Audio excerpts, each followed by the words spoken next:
Like, comment and subscribe. नमस्कार। आज हम एक ऐसे सफर पर निकल रहे हैं जो बाहर की दुनिया का नहीं बल्कि हमारे अंदर की दुनिया का है। हम सब मिलकर कुछ ऐसे बड़े सवालों की पड़ताल करेंगे जो अक्सर हमारे मन में आते हैं। तो इसे कोई भारी भरकम विषय मत समझिए, ये तो हमारे अपने अस्तित्व को समझने की एक बहुत ही रोमांचक कोशिश है। और देखिए, ये सफर शुरू होता है सबसे बुनियादी, सबसे गहरे सवाल से, मैं कौन हूँ? ये एक ऐसा सवाल है जो हम सब कभी ना कभी खुद से जरूर पूछते हैं। क्या हम सिर्फ ये शरीर हैं, या हमारे विचार हैं, या कुछ और? दर्शन शास्त्र की असली शुरुआत वो यहीं से होती है, हमसे ही। और फिर ये सवाल और भी बड़ा हो जाता है, आखिर जीवन का उद्देश्य क्या है? हम यहाँ क्यों हैं? क्या हमारे होने का कोई खास मतलब है? बस इन्हीं सवालों की खोज हमें उस विषय की ओर ले जाती है जिसे हम दर्शन शास्त्र कहते हैं। तो इन सवालों की व्यवस्थित खोज को ही दर्शन शास्त्र या फिलॉसफी कहते हैं।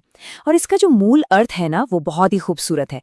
ये दो ग्रीक शब्दों से बना है, फिलो यानी प्रेम और सोफिया यानी ज्ञान। तो फिलॉसफी का सीधा सा मतलब हुआ ज्ञान से प्रेम। तो चलिए, ज्ञान के इस सफर को थोड़ा और आसान बनाने के लिए दर्शन शास्त्र के नक्शे पर एक नजर डालते हैं। देखते हैं कि इसकी मुख्य शाखाएं कौन-कौन सी हैं। तो हमारा पहला पड़ाव है तत्वमीमांसा, जिसे मेटाफिजिक्स भी कहते हैं। इसका सबसे बड़ा और गहरा सवाल है, असल में वास्तविकता क्या है? ये शाखा उन चीजों की खोज करती है जो हमारी भौतिक दुनिया से परे हैं, मतलब वो चीजें जिन्हें हम शायद छू या देख नहीं सकते, पर जिनके होने पर सवाल जरूर करते हैं। इसी तत्वमीमांसा के अंदर हम आत्मा, ईश्वर का अस्तित्व और समय और स्थान की प्रकृति जैसे विषयों पर सोचते हैं। क्या मौत के बाद भी जिंदगी है? क्या हमारी आत्मा शरीर से अलग है? ये सारे सवाल मेटाफिजिक्स का ही हिस्सा हैं। अब हमारे नक्शे का अगला पड़ाव है ज्ञान मीमांसा यानी एपिस्टेमोलॉजी। और ये एक बहुत ही मजेदार सवाल पूछता है, हम जो कुछ भी जानते हैं वो हम जानते कैसे हैं? मतलब ये शाखा इस बात का अध्ययन करती है कि ज्ञान आखिर है क्या और उसकी सीमाएं क्या हैं।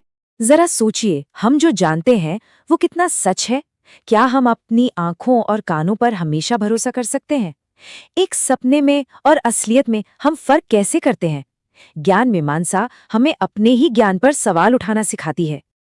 अच्छा, इस पूरे सफर के लिए एक सबसे जरूरी औजार भी तो चाहिए, वो है तर्कशास्त्र यानी लॉजिक। इसका मुख्य सवाल है, सही तरीके से सोचने का तरीका क्या है? ये हमें सिखाता है कि हम सही नतीजों तक कैसे पहुंच सकते हैं। ये स्लाइड इसे बहुत अच्छे से समझाती है। देखिए, अगर पहली बात है कि सभी मनुष्य नश्वर हैं और दूसरी बात है कि राम एक मनुष्य है, तो तर्कशास्त्र की मदद से हम बिल्कुल सही निष्कर्ष पर पहुंचते हैं कि इसलिए राम भी नश्वर है। ये सही और साफ सोच की बुनियाद है। और जब हम सही तरीके से सोचना सीख जाते हैं तो अगला सवाल आता है सही तरीके से काम करने का। यही हम नक्शे के उस हिस्से में आते हैं जो हमारे फैसलों से जुड़ा है, नीति शास्त्र या एथिक्स। इसका सबसे बड़ा सवाल है, सही क्या है और गलत क्या है?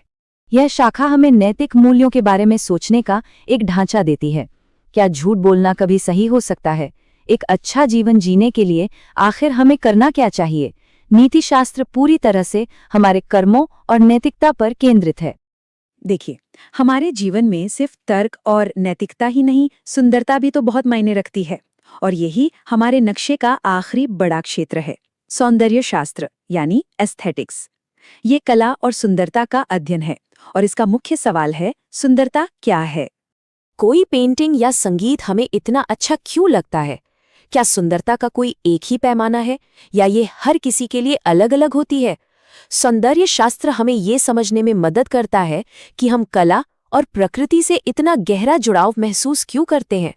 तो अब जब हम दर्शन शास्त्र का ये नक्शा थोड़ा बहुत समझ चुके हैं, तो चलिए कुछ ऐसे गहरे सवालों को देखते हैं जो इन सभी शाखाओं के केंद्र में हैं। वो सवाल जिनसे दार्शनिक सदियों से जूझते आए हैं, जैसे कि सत्य क्या है? आत्मा का असली स्वरूप क्या है? क्या हम वाकई अपने फैसले लेने के लिए आज़ाद हैं या सब कुछ पहले से तय है? और हमारे कर्मों की जिम्मेदारी आखिर किसकी है? ये वो बड़ी पहेलियां हैं जो दर्शन शास्त्र के दिल में बसी हैं। और दिलचस्प बात यह है कि दुनिया भर की संस्कृतियों ने इन सवालों के जवाब अलग-अलग तरीकों से खोजे हैं। अगर हम मोटे तौर पर देखें तो भारतीय दर्शन में अक्सर मोक्ष, कर्म और दुख से मुक्ति पर ज्यादा जोर दिया गया है, जबकि पाश्चात्य दर्शन का ध्यान ज्यादातर तर्क, ज्ञान और अस्तित्व जैसे विषयों पर रहा है। तो इस पूरे सफर का फायदा क्या है? हम दर्शन शास्त्र की इस दुनिया से अपने साथ क्या लेकर लौटते हैं? असल में यह हमें कुछ और नहीं बल्कि सोचने की कला सिखाता है। तो दर्शन शास्त्र हमें देता क्या है? देखिए, ये हमारी सोचने की क्षमता को तेज करता है, उसे धार देता है।